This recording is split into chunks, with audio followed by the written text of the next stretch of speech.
Assalamualaikum warahmatullahi wabarakatuh. Kami dari kelompok 9, saya Akil Asdara Syariah dengan NIM 60224061. Saya Ramanian Tanggawati dengan NIM 60224064. Assalamualaikum warahmatullahi wabarakatuh. Saya sedang bersama dengan narasumber pertama, yaitu mahasiswa aktif yang memakai paylater. Jadi pertanyaan yang pertama adalah, apa saja layanan fintech yang pernah Anda gunakan dan apa alasan Anda memilihnya? Saya pernah pakai Dana, OVO, Slipbank, tapi paling sering Slipbank karena direkomendasikan sama teman. Pertanyaan yang kedua adalah, menurut Anda apa resiko atau masalah yang mungkin muncul saat menggunakan fintech? Kalau resiko yang mungkin ditakutkan saya, kadang salah pilih gitu, salah nomor dikit kan bisa beda rekening. Ya. Saat memilih aplikasi fintech, apa hal yang Anda perhatikan agar terasa aman? Yang pertama pastinya harus berlisensi, harus diawasi oleh OJK, Ya. nggak ilegal lah pokoknya. Jadi yang legal ya. Apakah Anda merasa fintech sudah cukup menjelaskan tentang biaya, bunga maupun konsekuensi pemakaian? Udah jelas itu, udah semua dijelaskan. Jika Anda pernah memakai paylater atau pinjaman digital, bagaimana pengalaman Anda soal pembayaran dan cicilan itu? Sangat membantu pastinya karena saya kadang butuh uang darurat. Apakah prosesnya mudah? Mudah. Bunganya memberatkan tidak? Maksudnya apakah itu masih di standar untuk ranah mahasiswa? Masih standar, tergantung kita pinjamnya berapa dulu. Menurut Anda, apakah penyebab orang bisa gagal bayar atau bermasalah dengan pinjaman fintech itu sendiri? Kalau menurut pengalaman saya sih, kadang orang itu termakan sama egonya diri. Padahal dirinya belum siap untuk membayar, untuk mencicil itu uangnya, tapi udah maksa pinjam. Apakah ada saran agar layanan fintech lebih aman dan nyaman bagi pengguna seperti Anda? Mungkin sudah aman sih harusnya. Soalnya ditingkatkan lagi keamanannya. Ditingkatkan lagi keamanannya. Oke, terima kasih jawabannya Mas Arvin. Assalamualaikum warahmatullahi wabarakatuh. Oke, di sini saya sudah bersama narasumber. Silakan Bu, bisa perkenalkan diri. Selamat sore, Assalamualaikum warahmatullahi wabarakatuh. Nama saya Ibu Eliani. Saya dari Tenaga Kependidikan di Sekolah SD. Ibu sebelumnya udah tahu belum apa itu financial technology? Saya kurang tahu itu Mbak, itu apa ya? Oke. Financial technology ini keuangan teknologi yang bisa membantu kita itu lebih mudah dalam melakukan transaksi. Jadi nggak perlu lagi kita panas-panasan ke bank gitu. Jadi bisa lewat rumah, bisa pakai handphone transaksinya gitu. Nah, sebelumnya Ibu pernah nggak pakai financial technology? Pernah Mbak, kalau kayak m-banking itu termasuk apa enggak itu? Iya, itu m-banking Oh juga iya, termasuk. berarti saya pernah menggunakan itu. Tahu pakai apa Ibu? Pakai Bank BCA. Oh, m-banking BCA ya? Iya, benar. Kalau pakai m-banking BCA itu Ibu kadang ada resiko atau masalah nggak?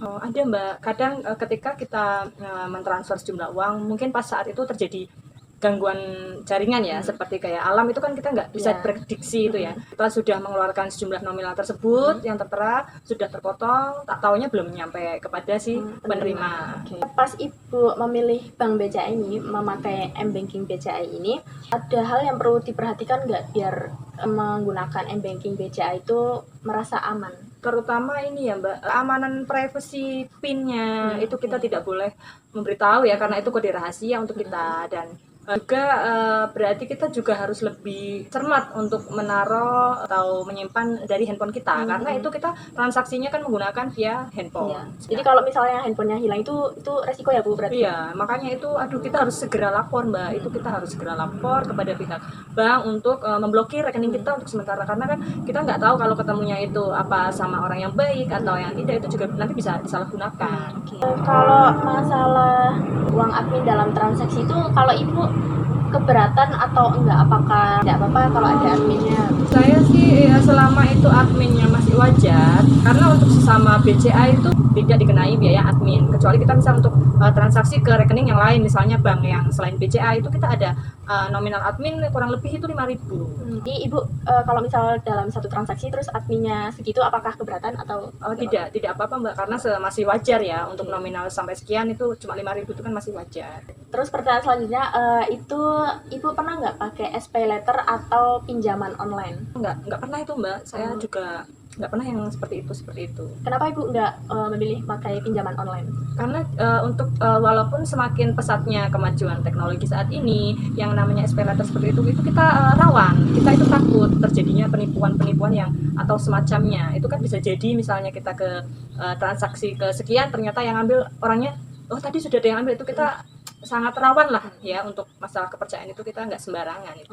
Peminjaman online itu juga dibagi ada dua Bu, peminjaman online yang ilegal sama yang legal. Nah itu kita harus pandai-pandai milih mana itu yang legal dan ilegal. Kadang yang ilegal itu menawarkan bunga yang rendah, terus juga limit peminjaman. Jadi kan banyak yang tergiur ya untuk melakukan pinjaman online. Jadi kita harus pintar-pintar milih mana yang legal dan juga ilegal. Ada kondisi misal seseorang gagal bayar dalam melakukan transaksi, biasanya terkendala apa Bu? Itu biasanya karena jaringan Mbak, itu seringkali itu karena jaringan atau dari banknya itu decline, tidak diterima kartunya atau semacamnya. Itu kan kita juga kurang tahu ya, dari apakah dari chipnya itu kurang kebaca atau apa. Itu karena kan dia pasti sudah lebih dari sekali gesekan atau 2 kali gesek. Jadi ketika kita masukkan chipnya tidak terbaca atau decline, tidak diterima padahal kita masih punya uang, itu juga kita akan kecewa ya.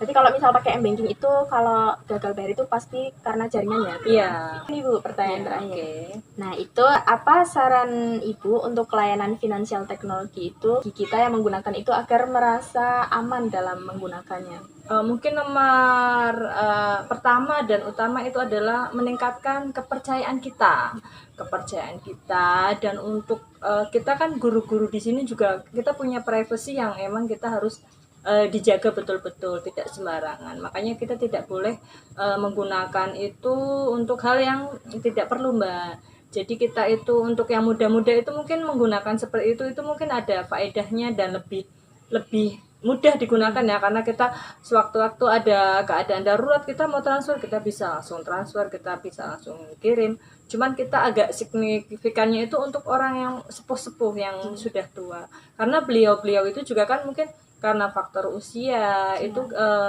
juga mungkin kan ada faktor lupa, itu kan wajar ya. Jadi itu juga kita harus jaga betul-betul supaya hasilnya itu lebih baik lah. Mungkin kepercayaan itu yang utama. Untuk yang rentan usia sepuh itu mungkin bisa diadakan sosialisasi mungkin ya. Oh iya, itu juga bagus Mbak. Harusnya kita diberikan sosialisasi supaya kita itu paham betul bagaimana caranya. Itu mungkin juga kita bisa lebih aman ya menggunakannya, juga kita lebih enggak bombong lah istilahnya seperti itu ya kalau pakai bahasa Jawa ya. Mungkin itu aja Bu sesi wawancara kita pada sore hari ini. Terima kasih sudah meluangkan waktu untuk saya wawancarai. Ya, sama-sama. Ya. Sekian video wawancara. Terima kasih. Wassalamualaikum warahmatullahi wabarakatuh. Assalamualaikum warahmatullahi wabarakatuh. Di sini saya bersama narasumber saya. Boleh tahu namanya? Ramawati Setia. Di sini sebagai apa? Pelajar SMK. Oke. Kamu pernah dengar finansial teknologi nggak? Belum. Belum ya. Jadi finansial teknologi ini itu kayak kita kemudahan untuk bertransaksi lewat HP gitu. Jadi nggak usah perlu repot-repot keluar untuk ke bank terus kita ambil uang. Jadi kita itu bisa transaksi lewat HP dari rumah gitu, melakukan pembayaran digital gitu. Oke, di sini aku mau nanya, fintech itu kan kayak ada macamnya, kayak mungkin kamu biasa pakai kayak ada Dana atau Primo atau Pion seperti itu. Nah itu layanan apa aja yang pernah kamu gunain pakai finansial teknologi? Kamu pakai apa? Apakah pakai Dana atau pakai Siben mungkin? Pakai Dana. Sering pakai Dana. Kadang kamu ini nggak takut kalau ada resiko di Dana itu kan banyak ya, kayak penipuan itu kan gampang dibobol.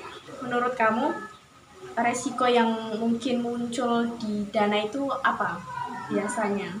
Mungkin kayak salah nomor gitu nggak sih? Oh iya, salah input nomor ya. Iya. Kalau mau transaksi gitu salah input nomor terus beda tujuan ya. Iya, jadi ke rekening yang lain. Oh ya, jadi ke ya. Oke. Pas kamu milih Dana itu, biar kerasa aman tuh kamu pas pendaftaran itu kan kalau Dana itu kan pakai KTP kan. Iya. Nah, itu kamu percaya nggak itu tuh aman? 50-50. 50-50 ya. Iya. Ada rasa aman, ada enggaknya ya? Iya. Nah, oke, pertanyaan terakhir ya. Ada saran nggak dari kamu untuk layanan finansial teknologi ini biar lebih aman bagi penggunanya?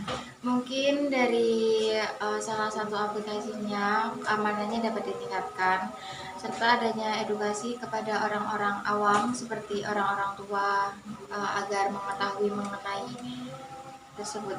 Biar tahu cara menggunakan aplikasi digital ya, kayak keuangan digital gitu ya. Udah itu tadi pertanyaan terakhir. Makasih ya udah mau diwawancarai hari ini, udah meluangkan waktunya. Makasih banyak. Sama-sama. Sekian dari video saya. Terima kasih. Wassalamualaikum warahmatullahi wabarakatuh. Jadi dari wawancara 3 responden yang sudah kami wawancara, terlihat bahwa penggunaan fintech sudah menjadi bagian dari aktivitas keuangan mereka. Meskipun kebutuhan dan jenis layanan yang digunakan mereka berbeda-beda, responden 1 memanfaatkan beberapa e-wallet seperti Dana, OVO, dan Citibank. Responden 2 bergantung pada mobile banking atau m-banking BCA, sedangkan responden 3 menggunakan e-wallet Dana. Ketiganya mengidentifikasi resiko utama pada human error, misalnya kayak salah input nomor, salah PIN, atau perangkat hilang, serta gangguan jaringan. Lalu dalam aspek keamanan, responden 1 itu menekankan pentingnya legalitas dan pengawasan OJK. Sementara responden 2 dan 3 lebih menyoroti kekhawatiran penipuan dan keamanan akun. Mereka juga sepakat bahwa biaya dan guna pada layanan fintech itu cukup jelas dan tidak membingungkan. Pengalaman pay later berbeda antara responden. Ada yang merasa terbantu, sementara 2 lainnya memilih menghindari karena takut resiko. Saran yang diberikan umumnya berfokus pada peningkatan keamanan layanan fintech serta perlunya edukasi, juga literasi bagi masyarakat yang belum memahami cara kerja fintech tersebut. Lalu secara keseluruhan, tingkat literasi fintech dari ketiga responden itu berada pada level yang menengah. Mereka memahami fungsi dasar, resiko umum, dan pentingnya keamanan, namun masih membutuhkan edukasi lebih dalam, terutama terkait manajemen resiko yang lebih kompleks, serta menghindari penipuan digital. Berikut rekomendasi untuk pihak OJK untuk memperluas program edukasi publik melalui kampanye literasi digital yang sederhana, mudah dipahami, dan menyasar kelompok rentan seperti mahasiswa, UMKM, dan masyarakat lanjut usia.